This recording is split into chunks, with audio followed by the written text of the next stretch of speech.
Hello there, how are you doing? This is Horn and welcome to this game, the second game of the unbeaten streak we were analyzing here. And first, I want to say that I actually played some more chess, and at some point I lost. So maybe it's just 11 games, as I think I said in the first video, or maybe I actually got some more games into the streak, who knows.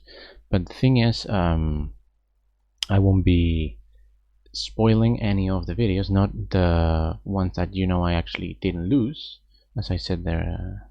So those might be draws, those might be wins. I won't be spoiling absolutely anything. Also, we'll also analyze the game that finishes the streak, the one I lost, so that I won't be hinting which one it is, of course. But when it is lost, it is lost. Like that's it, pretty much. And that finishes the streak. But of course, so that to keep the intrigue a bit until the very end. That's I think the way to go there. Like, why not, right? So in this, also I have the black pieces, so I have them in the bottom corner. If you prefer them to be in the always have white at the bottom corner, I said the bottom part. I guess it's just up to everyone's taste. Like I prefer it like this. If I play black or white, always have them in here. So I hope you like these as well. Like, I don't know, I think it's better this way. So my opponent opens with e4 and I go for d5, the Scandinavian. Always a fun thing to play, honestly. Already just challenging the e4 pawn. Like, what do you want to do? Do you want to capture? Do you want to do something else? What is it that you're going to do? And here the main line is actually to capture, and to capture the queen, knight c3, and now you can go to a5, you can go to d6, you can go to d8.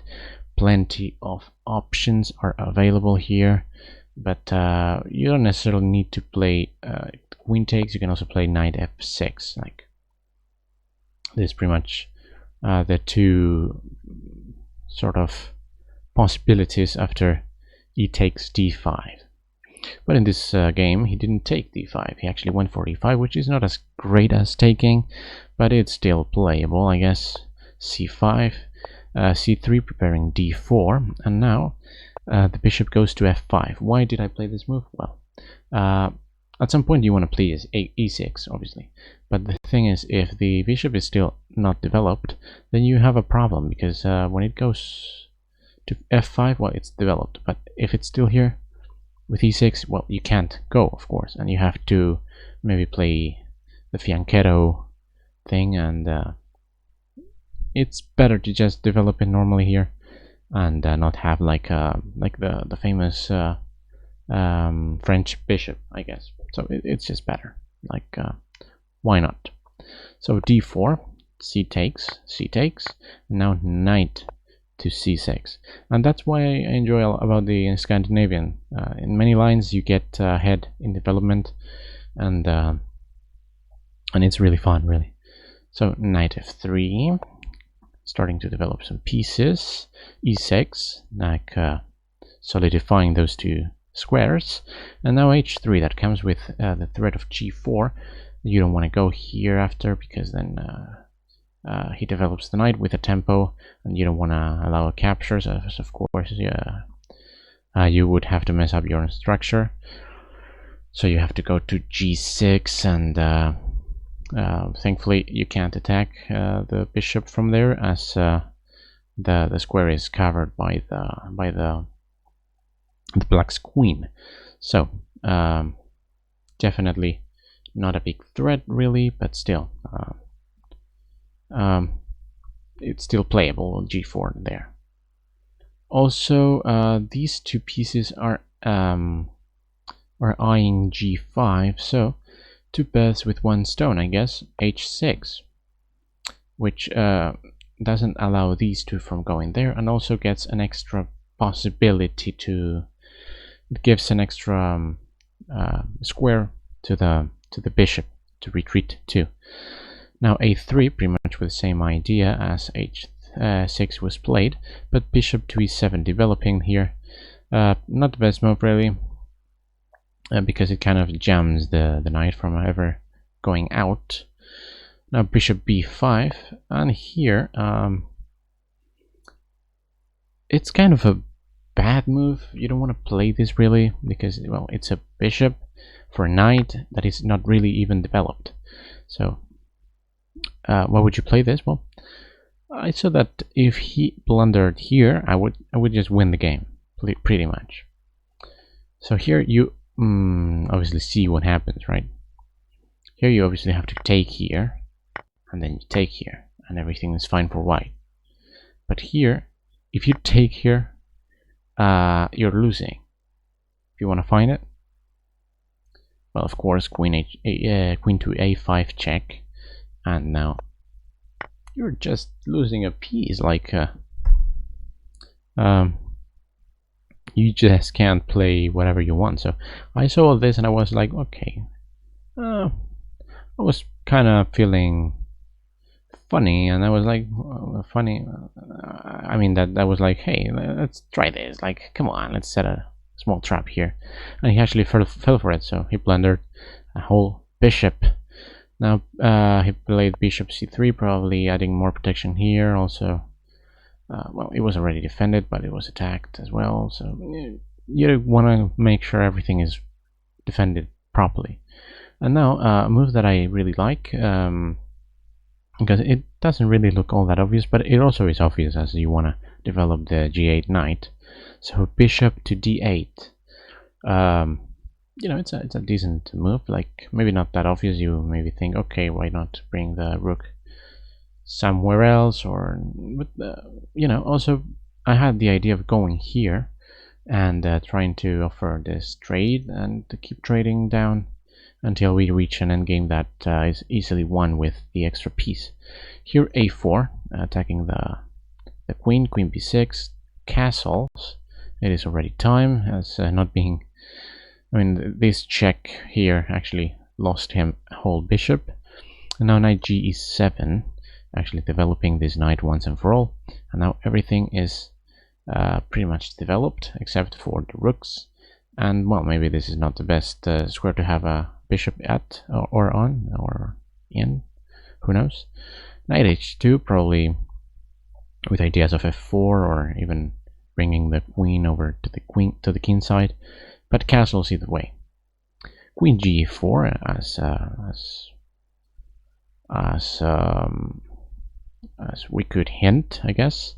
And now knight g6, like, okay, you're putting your queen here, maybe trying to pin this pawn right here.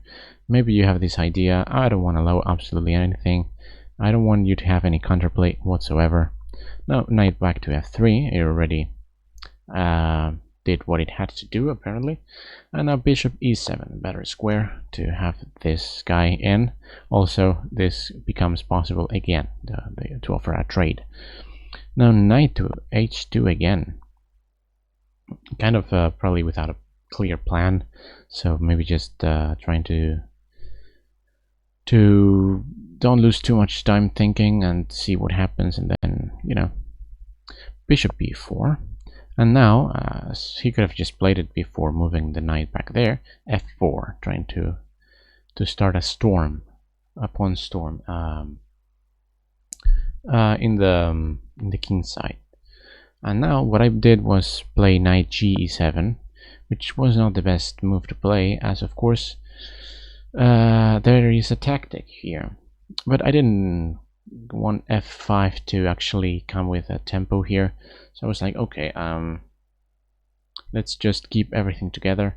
I play knight g7, everything is fine. From here the knight also covers f5, so everything is fine.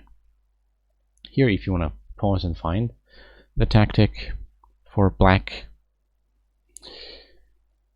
knight takes d4.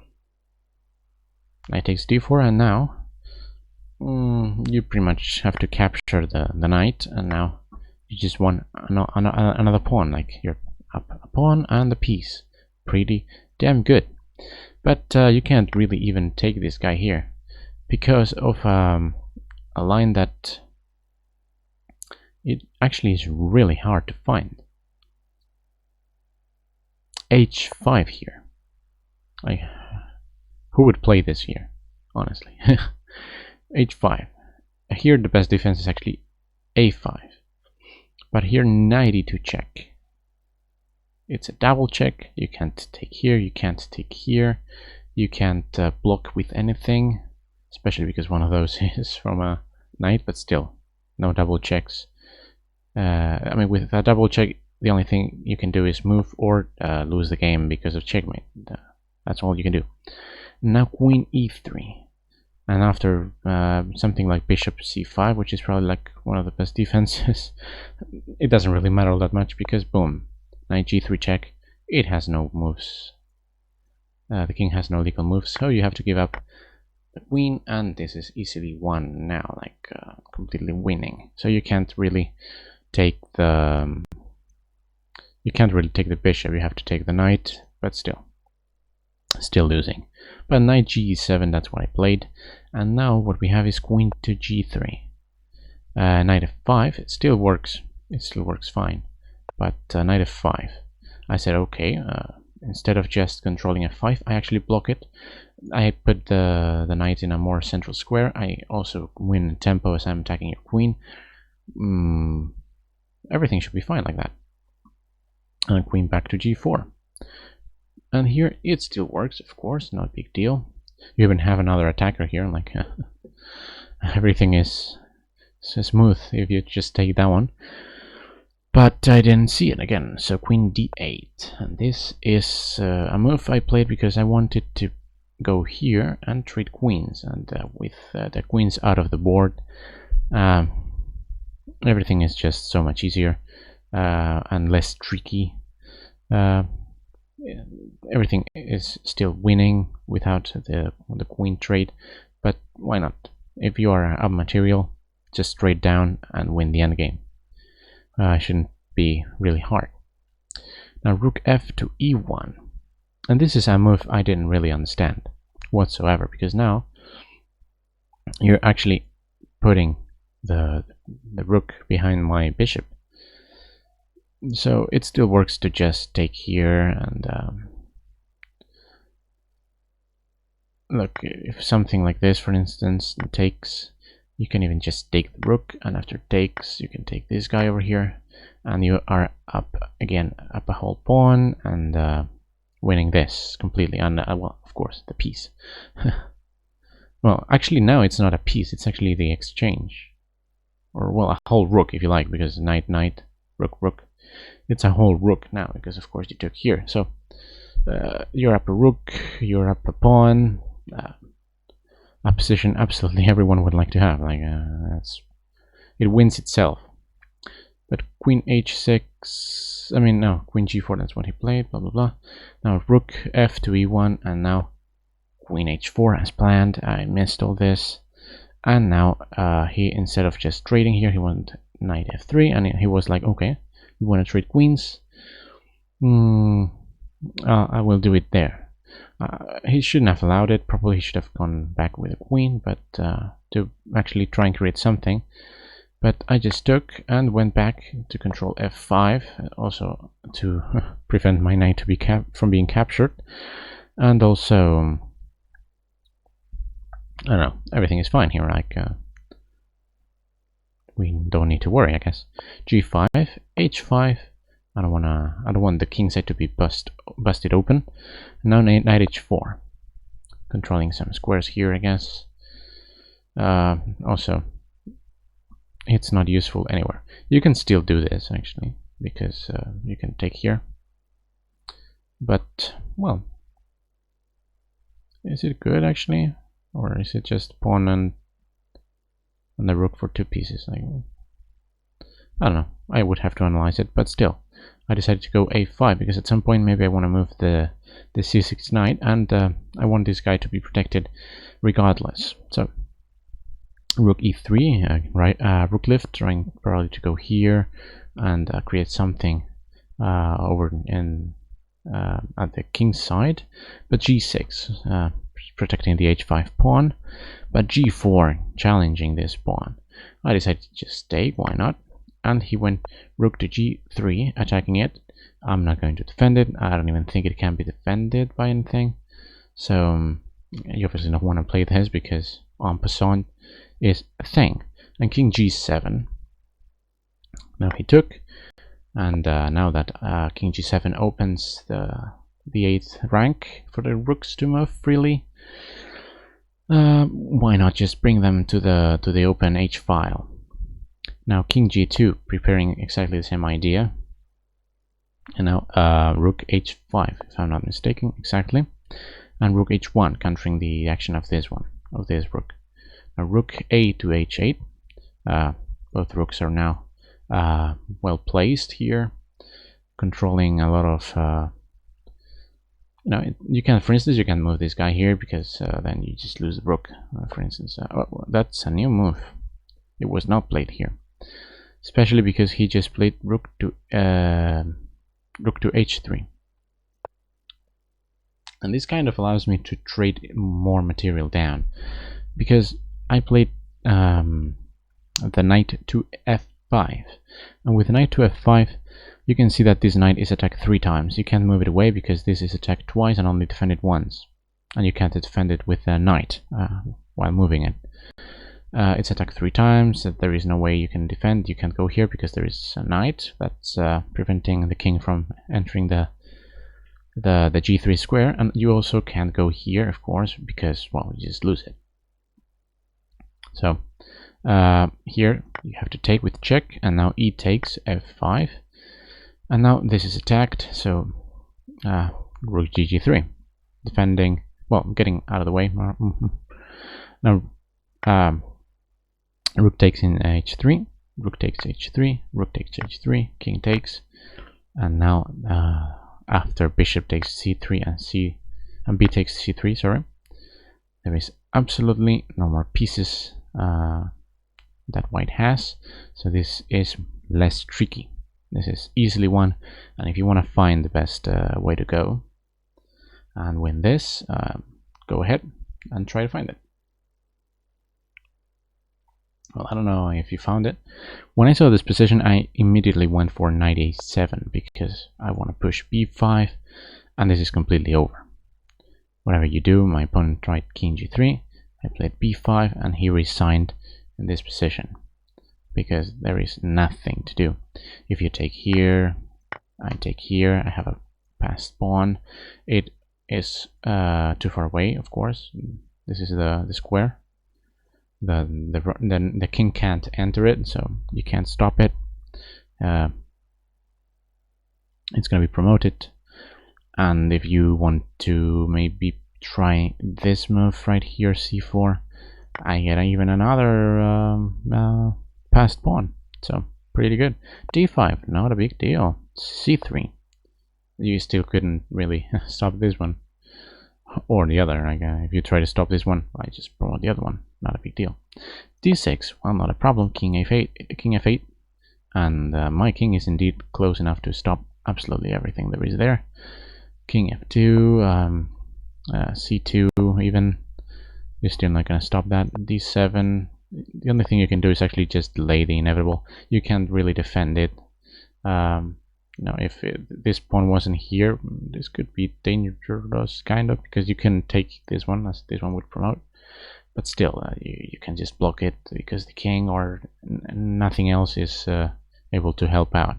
So we just take, you can just try to delay the inevitable as much as you want, but there is absolutely nothing you can do. And when you have a queen, a knight, and you're up 2 pawns, and there is absolutely nothing white can try here. So actually, after b5, my opponent saw that that there were no more tricks to try here, and he decided that he'd had enough, and that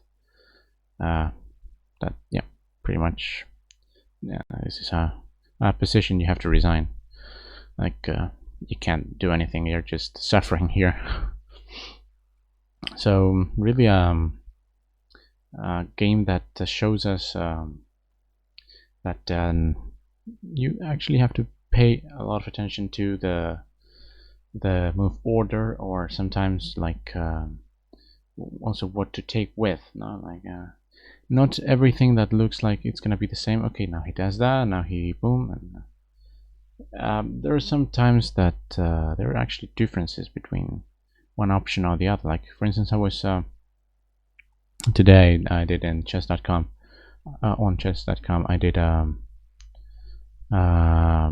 what do you call this, a tactic, and I thought I should take with the queen instead of the knight, because you had two options, and I thought it was okay. It looks more forcing, and you know, it looks like it's fine. But the thing is, I think you traded queens or something. But the thing is, after a few moves, like 4 moves or something, the opponent had a pawn move that stopped the bishop that I think it was black who had the bishop. It stopped the bishop from being able to defend the knight as well. You just attack the piece that defends the other piece, so you're gonna capture one of them. So it was different. If you just take with the knight, that doesn't happen, and you're fine. So sometimes you really have to calculate a bit to make sure that you're actually playing a move that won't lose your advantage. Like for instance, when Kasparov, I think it was against Vichy Anand, that Kasparov had a winning game, and he actually blundered the game because he decided to take with the queen instead of whatever it was. I don't remember anymore, and I think he stopped defending, the queen stopped defending a pawn or something like that, and he just thought, okay, if he takes with this and I take, and we're fine. But he missed another possibility. Well, like sometimes we think that just takes or takes, that's pretty forcing, but sometimes it is not, and sometimes there are other options, or like a nice Swissmanzug, I think it's pronounced. Like that's like the intermezzo, I think it's called also in Italian. It's like a move you can play in between, and then you take here, and you're completely losing now, and you missed that he had this other option. You know, it's always useful to calculate everything and not just what seems obvious to you, because sometimes chess is absolutely anything but obvious. So yeah, I hope you enjoyed this game as well, and I'll see you in whatever I upload next. Bye.